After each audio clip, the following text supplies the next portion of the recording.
बच्चों, तो आरएमएस की सीरीज चालू हो रखी है और फास्ट ट्रैक रिवीजन चल रही है। तो एक बार देख लेते हैं यूनिटरी मेथड में थर्ड वीडियो में मैथ्स की में क्या क्या है यूनिटरी मेथड में इंपॉर्टेंट। यूनिटरी मेथड क्या कहता है कि it involve the finding of the value of single unit.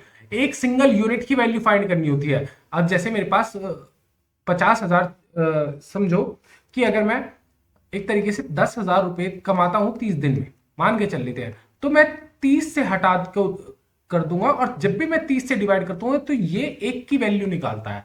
जब भी कोई भी चीज किसी भी क्वांटिटी में किसी भी टाइम में, अगर मैं मान के चल लो 10,000 कदम चलता हूं या 4,000 कदम चलता हूं 40 मिनट के अंदर, तो मैं एक मिनट के अंदर कितने कदम चलूंगा, तो मैं ऐसे ही डिवाइड कर दूंगा, तो मैं एक मिनट के अंदर एवरेजली 100 कदम चलूंगा। अब एक कॉन्सेप्ट आ जाता है डायरेक्ट प्रोपोर्शन का। डायरेक्ट प्रोपोर्शन में कब होती है? व्हेन जब एक क्वांटिटी इंक्रीज हो रही है और दूसरी भी क्वांटिटी इंक्रीज हो रही हो, तो मैं डायरेक्ट प्रोपोर्शन वाला मेथड लगाता हूं। फॉर एग्जाम्पल, अगर एज बढ़ रही है, एक बच्चे की एज बढ़ रही है और एक भाई की एज बढ़ रही है और एक बहन की एज बढ़ रही है, तो एज दोनों की बढ़ रही है, तो मैं A/1, मतलब जो भाई है A1 है और बहन है A2 है, दोनों की एज बढ़ेगी, तो इस तरीके से मैं लिखूंगा। तो और जो उनकी एज का रेशियो होगा वो B1 और B2 होगा। फॉर एग्जाम्पल के तौर पर, एक एग्जाम्पल के तौर पर अब तुम एक बात समझो कि फॉर एग्जाम्पल आज की डेट में ए की एज है और एक उसकी बहन है जो बी है उसकी एज है इनकी रेशियो बना रखी है 4:5। भाई 8 साल भी हो सकती है और बड़ी बहन 10 साल भी हो सकती है, वो 12 साल का हो सकता है, 15 साल की हो सकती है, पर रेशियो 4:5 है। उसी जगह जब ए की 2 साल बाद एज बढ़ती है, 2 साल बाद एज बढ़ती है और बी की भी 2 साल बाद एज बढ़ेगी, तो क्या हो जाएगी रेशियो? ये बन जाएगी 6 और ये बन जाएगी 7। हाँ कि ना? हाँ कि ना? ये बन जाएगा 6 और 7 बन जाएगा। तो इस तरीके से हम यूनिटी मेथड फाइंड करते हैं। यूनिटी मेथड और ये डायरेक्ट प्रोपोर्शन इस तरीके से चलता है। सर इनडायरेक्ट प्रोपोर्शन क्या होता है? इनडायरेक्ट प्रोपोर्शन में जब एक क्वांटिटी बढ़ रही हो और दूसरी क्वांटिटी डिक्रीज हो रही हो, तो फॉर्मूला A1B1 आता है। ये है फॉर्मूला। सर ये फॉर्मूला आया कैसे, मैं बताता हूं। तुम्हें ये फॉर्मूला याद करने की जरूरत नहीं है। तुम्हें A1A2 = B1B2 आता था ना ऊपर, A1A2/B1B2 = B1B2, हाँ है ना? ये वाला आया कि नहीं आया फॉर्मूला, ये बताओ। ये वाला सर फॉर्मूला आया सर, ये वाला फॉर्मूला आया। तो इसी फॉर्मूले के बेस पर ये दूसरा वाला फॉर्मूला चलता है। इसी फॉर्मूले पे ये दूसरा वाला फॉर्मूला ऑपरेट हो रहा है। ये क्या है? A1A2 में अपॉन, बस ये उल्टा कर देंगे, ये जो रेशियो है वो उल्टा कर देंगे। एग्जाम्पल के तौर पर अगर मैं एग्जाम्पल लूँ इसका, कि मान के चल लेते हैं जैसे जैसे जैसे जैसे टाइम बढ़ता जा रहा है वैसे वैसे स्पीड कम होती जा रही है, हाँ कि ना? तो मैं टाइम अपॉन स्पीड लिखूंगा और जैसे जैसे टाइम बढ़ता जा रहा है वैसे वैसे A1/A2, और ये जो लिखेगा ये B2/B1, ऐसे लिखो, हाँ है ना? तो यहाँ पर ये स्पीड की रेशियो आएगी और यहाँ पर इसकी टाइम की रेशियो आएगी। और जबकि डायरेक्ट प्रोपोर्शन में मैं क्या करता था, अगर टाइम और स्पीड होती तो मैं यहाँ सामने टाइम की रेशियो लिखता और यहाँ पर स्पीड की रेशियो लिखता। इनडायरेक्ट प्रोपोर्शन में जब एक घट रहा है एक बढ़ रहा है, वो इनडायरेक्ट प्रोपोर्शन है मेरे भाई। ठीक है सर, ये चीज समझ में आई। चलिए अब बस यही दो टॉपिक थे, इसी के दो फॉर्मूले थे और कुछ नहीं करना। सर इसका फॉर्मूला कैसे बनेगा? अरे भाई कुछ नहीं है फॉर्मूला, ये B1 इधर जाके मल्टीप्लाई कर दो और A2 इधर जाके मल्टीप्लाई कर दो। अगर डिवाइड हो रहे हैं तो ये डिवाइड हो रहे हैं तो मल्टीप्लाई हो जाएंगे, तो ये चीज हमारे पास आ जाएगी। अच्छा सर A1A2/B1B2 को कैसे करेंगे? B1B2 नीचे है ना, तो ये इधर जाके मल्टीप्लाई हो जाएगा और ये A2 है, ये इस B1 से जाके मल्टीप्लाई हो जाएगा। और कोई बात सॉरी है ही नहीं। तो सर एक बार थोड़े से टफ क्वेश्चन देख लेते हैं इस पे। अ कार ट्रेवल्स, एक गाड़ी है जो ट्रेवल कर रही है 180 किलोमीटर 4 घंटे में, how far it will B travel in 7.5 hours. तो मैंने कहा कि 1 घंटे में कितना ट्रेवल कर रही है मुझे ये पता करना है, तो 180/4 कर दूंगा, हाँ या ना? तो 1 घंटे की स्पीड आ गई मेरे पास, 1 घंटे की स्पीड आ गई, मान लेते 1 घंटे की आ गई। अब इतने बाद इसके बाद मैं 7.5 से मल्टीप्लाई कर दूंगा, बात खत्म, आ गई मेरे पास आंसर आ जाएगा। सर क्या आएगा? तो 2 और ये 90 आ जाएगा, हाँ या ना? 2 × 90 आ जाएगा। और अगर मैं इस 90, अब मैं सर इसको 45 बनाना नहीं चाहता। अगर मैं 45 बना दिया ना मेरे भाई, अगर मैंने इसको, मैं काट तो दूंगा, 45 तो बन जाएगा, पर ये 7.5 से मल्टीप्लाई होगा ना तो मेरी ऐसी तीसी हो जाएगी। तो मैंने क्या कहा कि इस 90 के जीरो को, इस 90, ये 9 इंटू 10 इंटू 7.5 है ना, अपॉन 2 है। तो मैं क्या कहा है कि मैं इसको इससे मल्टीप्लाई कर देता हूँ, इसको इससे मल्टीप्लाई कर देता हूँ, तो क्या आंसर आता है 75 आता है। और 9 से जब मैं मल्टीप्लाई करूंगा, देखना अपने एग्जाम में टाइम बचाना, 9 5 जा 45, 4 बचा, 9 7 जा 63, 67, हाँ कि ना सर 67 आया, 67/2 आया आंसर, हाँ कि ना। सर अब सर ये क्या आएगा, कैसे होगा ये, अब सर ये कैसे होगा, तो 67 675/2 आंसर आया, तो मैं काट दूंगा ना, 2 3 जा 6 हो गया, और 2 3 जा 6 हो गया, और 2 7 जा 14 हो गया, 0.5 आ जाएगा, हाँ है ना, लास्ट तक कटता चला जाएगा। सर इतने किलोमीटर मैं ट्रेवल कर जाऊंगा, इतनी बात समझ में आई, समझ में आई, ठीक है एक बार, ठीक है। अच्छा अगला क्वेश्चन देख लेते हैं भाई, अगला क्वेश्चन देख लेते हैं। सर अगला क्वेश्चन क्या है, अगर 6 worker can complete a task in 12 days, ये इंपॉर्टेंट है भाई, अगर 6 वर्कर 12 दिन में टास्क कंप्लीट कर लेते हैं, how many days 10 worker will take the complete task, ठीक है। Assume they were the same rate पे काम कर रहे हैं, तो मैं कह रहा हूं कि 12 दिन में काम कर पा रहा है, तो एक टाइम बताओ कि 12 दिन में 6 बंदे काम कर रहे हैं, तो टोटल यूनिट कितनी होगी, इसकी टोटल यूनिट कितनी होगी, 72 यूनिट्स हो गई ना काम की।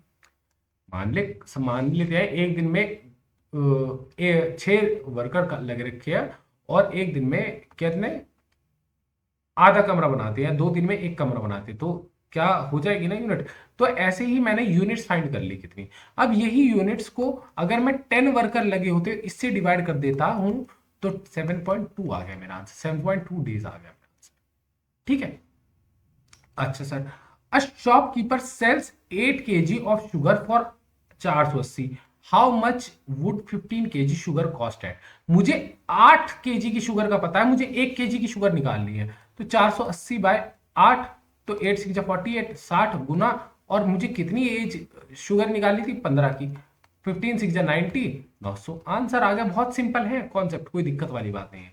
A person can read 20 pages in 10 minutes, 200 pages वो 10 मिनट में कर लेता है, तो 1 मिनट में कितना करता है सर, 1 मिनट में 2 पेजेस रीड कर लेता है। How many pages it will be read to in 2 hours, 2 hours में कितने टाइम होते हैं सर, कितने मिनट्स होते हैं 2 आवर्स में, कितने मिनट्स होते हैं भाई, मेरा बताना एक बार। सर 60 मिनट 1 घंटे में होते हैं, और 2 घंटे में 120 मिनट होते हैं, तो मैं कह दूंगा ना 240 मिनट ये पेजेस आए थे, हाँ ना, 240 पेजेस रीड कर सकता है, हाँ कि ना। ये समझ में आया, इतना यहाँ तक आया। A car use 40 litres of fuels to travel 320 kilometre, 320 kilometre चलने में एक गाड़ी 40 लीटर तेल खाती है, तो 1 लीटर में कितना तेल चलेगी, तो मैं कहूंगा 8 किलोमीटर चलेगी सर।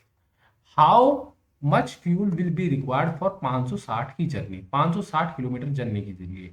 अब तुम्हें एक बात बताओ, इसको मैंने गलत कर दिया, इसको उल्टा कर दिया, मेरे पास ये होगा और एक ये होगा, तो मैं कहूंगा 1 किलोमीटर में कितना तेल खाती है, 1 किलोमीटर में कितना तेल खाती है, तो 440/320 लिखूंगा, हाँ या ना, ठीक है। 1 किलोमीटर का आंसर आ जाएगा, डिवाइड में मेरे को वही चीज चाहिए जो एक के, और मैं 560 किलोमीटर लिख दूंगा ना मल्टीप्लाई में, उससे क्या आ जाएगा, मल्टीप्लाई हो जाएगा, तो मेरे को आंसर पता लग जाएगा 1 किलोमीटर में। फॉर एग्जाम्पल की पॉइंट कुछ तेल खाती होगी, वो 560 से मल्टीप्लाई कर दूंगा, तो आंसर आ जाएगा टोटल। तो अब सॉल्व कर दो, 0 0 कट गया, 4 बन जा 4, 4 8 जा 32, 8 बन जा 8, 8 7 जा 56, सर 70 लीटर तेल आ रहा है आंसर, हाँ कि ना, ठीक है। इफ 5 एप्पल्स कॉस्ट 100 रुपए, अगर 5 एप्पल 100 रुपए की कॉस्ट करते हैं, हाउ मच 12 एप्पल्स, तो मुझे एक एप्पल की कॉस्ट निकालनी है। मुझे देख रहे हो ना कि ये यहाँ पर कितने एप्पल्स हैं, एप्पल ही, एक एप्पल कम था, एक एप्पल ज्यादा हुआ, तो मैंने क्या कहा, 100 रुपए में 5 एप्पल आए, तो मेरे एक एप्पल की कॉस्ट कितनी हुई, 20 रुपए, और 12 एप्पल की कितनी कॉस्ट होगी, 240 रुपए, ठीक है। अ machine produce 500 items in 2 hours, how much many item will produce in 5 hours, तो पहले मैं ये निकाल लूँ ना 1 घंटे में कितने आइटम निकल रहे हैं सर, 500 डिवाइड बाई 2 इंटू 5 कर दूंगा ना, तो 250 हो गया, और 250 इंटू 5 कर दूंगा, तो 1250 आइटम्स 5 घंटे की बात बता रहा है, ठीक है sir.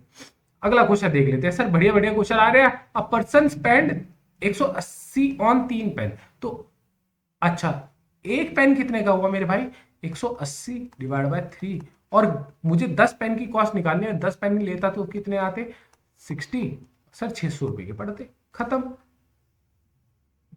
Factory produce 1800 items in 15 दिन। अच्छा सर 1800 आइटम 15 दिन में निकालते तो एक दिन में निकालते हैं तो डिवाइड करना पड़ेगा और मल्टीप्लाई कर दूंगा अगर मैं 15-25 से, तो मेरा टोटल आंसर आ जाना चाहिए ना। हाँ 5 3 जा 15, 5 5 जा 25 और 3 1 जा 3, 3 6 जा 18। सर ये 600 गुना 5 आया तो 3000 आ गया ना मेरे पास आइटम, हाँ कि ना। सर आगे बताओ, आगे बताओ, अच्छा लग रहा है, अच्छा लग रहा है। हाँ 4 workers can complete a project in 8 days. भाई ये वाला क्वेश्चन जरूर आएगा, ये वाला वर्क एंड टाइम वाला आएगा। 8 दिन में वो काम पूरा करते हैं, how much many days 6 worker will take. तो मैं कहूंगा ना कि कितनी यूनिट्स है, टोटल यूनिट बताओ ना। 8 इंटू 4 कर दूंगा मैं यूनिट्स, हाँ कि ना। 8 इंटू 4 यूनिट्स कर दूंगा मैं। एक बार यहां दिख रहा है, अब मैं 8 इंटू 4 यूनिट्स लिख दूंगा, हाँ है ना। कितनी आ गई मेरे पास टोटल यूनिट्स, 32 आ गई सर। और कितने वर्कर, 6 वर्कर कितने दिन में काम कर देंगे, 6 1 6, 6 5 30, 2 बचा, 2 बचा, दिमाग में सॉल्व करो, 2 बचा, 6 3 जा 18 पॉइंट, 3 जा 18, 2 बचा, फिर 3 बचा, फिर 3 आया, 3 आया, हाँ है ना। 5.33 डेज, 5.33 डेज आंसर है मेरा, ठीक है।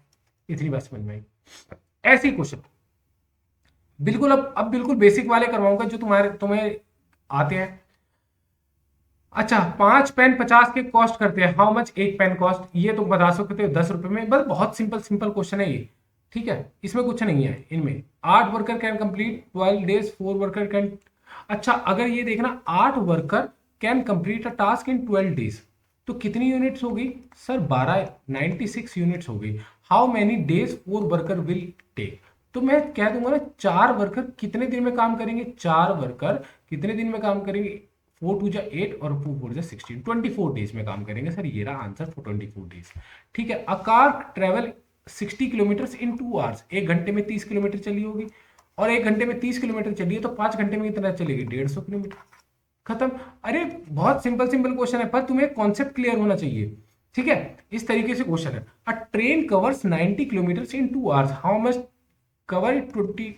अच्छा अब बताओ, किलोमीटर देखा गया है और किलोमीटर देखा गया है, तो मैं 2/90 इंटू 225, तो मैं ये देखूंगा इसका क्या निकला है कि 1 किलोमीटर निकालने में कितना टाइम लगेगा, ये टाइम है ना ऊपर, हाँ ये ना टाइम है ना। तो मैं इससे ऐसे मल्टीप्लाई कर दूंगा, और एक घंटे में, सॉरी 1 किलोमीटर में कितना टाइम लगा वो मुझे पता लग गया, तो 225 किलोमीटर में कितना टाइम लगेगा पता लग जाएगा ना। तो 2 डिवाइड बाय 90 इंटू में 225 अगर मैं कर दूं, 2 1 2, 45 आ गया, हाँ है ना। 5 से काटो, 5 9 जा 45 और 5 4 जा 20, 5 5 जा 25, 9 1 जा 9, 9 5 जा 45, सर 5 आवर्स लगेंगे, हाँ। ऊपर आवर्स थे और नीचे ये था। If person earns 480 in 6 days, how much work. अच्छा अगर 480 रुपए कमाए हैं 6 दिन में, तो 10 दिन में कितने कमाएगा, एक दिन का पता लग गया इससे, तो एक दिन का पता लग गया। मल्टीप्लाई करूंगा मैं 10 डेज से, क्या आ जाएगा, 6 1 6 8 40, 80, 800 रुपए आ जाएगा, हाँ कि ना सर, ये रहा 800 रुपए, ये 5 आवर्स टोटल, ठीक है। तो इस तरीके से क्वेश्चन होंगे। अच्छा ये देख लो, लास्ट क्वेश्चन देख लेते हैं। If 40 litres of petrol cost 3200, sorry, तो मुझे जो टोटल कॉस्ट है उसमें 40 लीटर से डिवाइड कर दूंगा, हाँ कि ना, और मैं 15 लीटर पेट्रोल से मल्टीप्लाई कर दूंगा तो पता लग जाएगा। 15 लीटर पेट्रोल की कीमत 80 रुपए, 1 लीटर की पेट्रोल की कीमत है 120, 1200 रुपए आएगी सर कीमत, हाँ यार। तुम्हारी मल्टीप्लीकेशन ट्रिक बहुत ज्यादा तेज होनी चाहिए, ठीक है। चलिए अगले पार्ट पर आगे हम बढ़ते हैं, ठीक है। तब तक वीडियो को पॉज करते हैं, अगली वीडियो पर आप स्विच कर जाइए, ठीक है। परसों एग्जाम है तो हम छोड़ेंगे नहीं, ठीक है। Bye bye.